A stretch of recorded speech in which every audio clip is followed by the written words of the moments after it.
നടനും DMK അധ്യക്ഷനുമായ വിജയകാന്ത് അന്തരിച്ചു. ചെന്നൈയിലായിരുന്നു അന്ത്യം.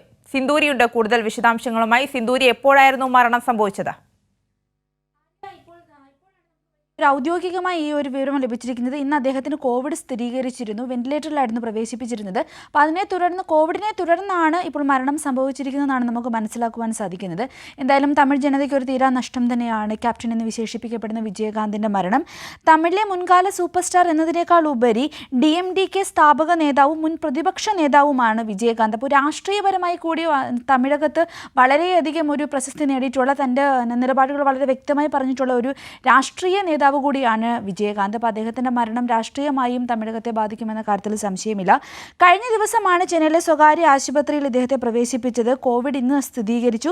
ഇതിനെ തുടർന്ന് ആരോഗ്യനില ഗുരുതരമാവുകയും വെന്റിലേറ്ററിലേക്ക് മാറ്റുകയുമായിരുന്നു. ഇന്ന് രാവിലെയാണ് ആശുപത്രി അധികൃതർ വിയോഗ വിവരം ഔദ്യോഗികമായി പുറത്തറിയിച്ചിരിക്കുന്നത്.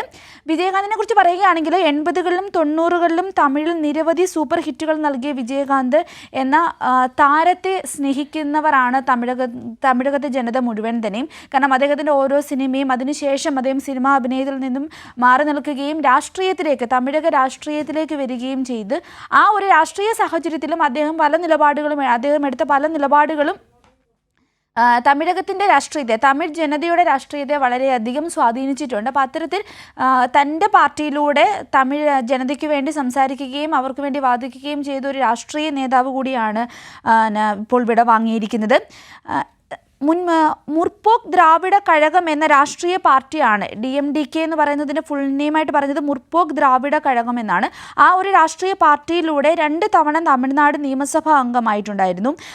1952 ജനിച്ച് അതിനുശേഷം പിന്നെ ഒരു തമിഴ് സിനിമ ലോകത്തേക്ക് കടന്നു വരികയും തമിഴിലെ തൻ്റെ ക്യാരക്ടറുകളിലൂടെ തന്നെ തൻ്റെ രാഷ്ട്രീയം പറയുകയും പിന്നീട് സിനിമാ അഭിനയം പൂർണ്ണമായും അവസാനിപ്പിച്ച് രാഷ്ട്രീയത്തിൽ സജീവമാവുകയുമാണ് അദ്ദേഹം ചെയ്തിരിക്കുന്നത്.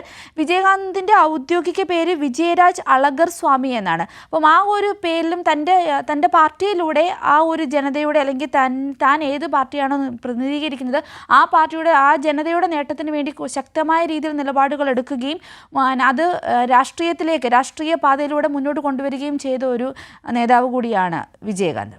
ആര്യ, അതായത് വിജയകാന്തിന്റെ ചിത്രങ്ങളെല്ലാം തന്നെ രാഷ്ട്രീയ ലക്ഷ്യങ്ങൾ മുന്നിൽ കണ്ടുകൊണ്ടുള്ളതായിരുന്നു. എല്ലാ ചിത്രങ്ങളും ശരാശരി വിജയത്തിൽ ഒതുക്കുകയും ചെയ്തിരുന്നു. അങ്ങനെ സിന്ദൂരി ഇപ്പോൾ പറഞ്ഞതുപോലെ രാഷ്ട്രീയ രംഗത്തെ കാര്യങ്ങളാണ് പറഞ്ഞത്. ചലച്ചിത്ര രംഗത്തേക്ക് കൂടെ കടക്കുകയാണെങ്കിൽ ഏത് രീതിയിൽ അദ്ദേഹത്തെ അനുസ്മരിക്കാം? 1979 ഇനിക്കും ഇളമേ എന്ന ചിത്രത്തിൽ വില്ലനായിട്ടാണ് വിജയകാന്ത് തമിഴ് സിനിമാ ലോകത്തേക്ക് കടന്നു വരുന്നത്.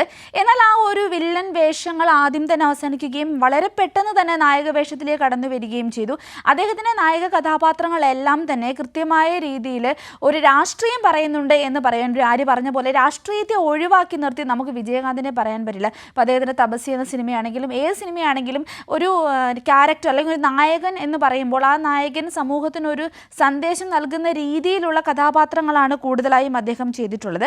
1981 പുറത്തിറങ്ങിയ സട്ടം ഒരു ഇരുട്ടറെ എന്ന സിനിമയിലാണ് അദ്ദേഹം ആദ്യമായി നായകനായി അഭിനയിക്കുന്നത്. അപ്പോൾ ആ ഒരു സിനിമയിലും ഇത്തരത്തിലുള്ള ഒരു തൻ്റെ നായക കഥാപാത്രത്തിലൂടെ തൻ്റെ ജനതയോട് കൃത്യമായ ചില കാര്യങ്ങൾ കൺവേ ചെയ്യാൻ ശ്രമിച്ചിരുന്ന ഒരു നടൻ തന്നെയായിരുന്നു വിജയകാന്ത്.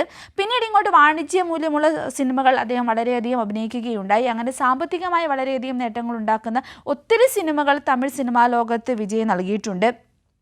ചിവപ്പുമല്ലി, ജാതിക്കൊരു നീതി തുടങ്ങിയ ചിത്രങ്ങളിലൂടെ സമൂഹത്തിലെ അനീതികൾക്കെതിരെ ശബ്ദിക്കുന്ന ഒരു യുവാവിനെയാണ് നമുക്ക് കാണുവാൻ സാധിക്കുന്നത്. എപ്പോഴും തൻ്റെ നിലപാടുകൾ തൻ്റെ ക്യാരക്ടറുകളിലൂടെ തമിഴ് ജനതയിലേക്ക് എത്തിക്കാൻ ശ്രമിച്ചുകൊണ്ടിരുന്ന വിജയകാന്ത് എന്ന നടനെ വളരെ പെട്ടെന്നാണ് തമിഴ് ജനത ഏറ്റെടുത്തത്. വളരെ പെട്ടെന്ന് തന്നെ ക്യാപ്റ്റൻ എന്നൊരു പേര് നൽകി, അല്ലെങ്കിൽ ആ ഒരു പട്ടം നൽകി തമിഴ് ജനത അവരുടെ നെഞ്ചിലേക്ക് അദ്ദേഹത്തെ ചേർത്ത് നിർത്തുകയും ചെയ്തു.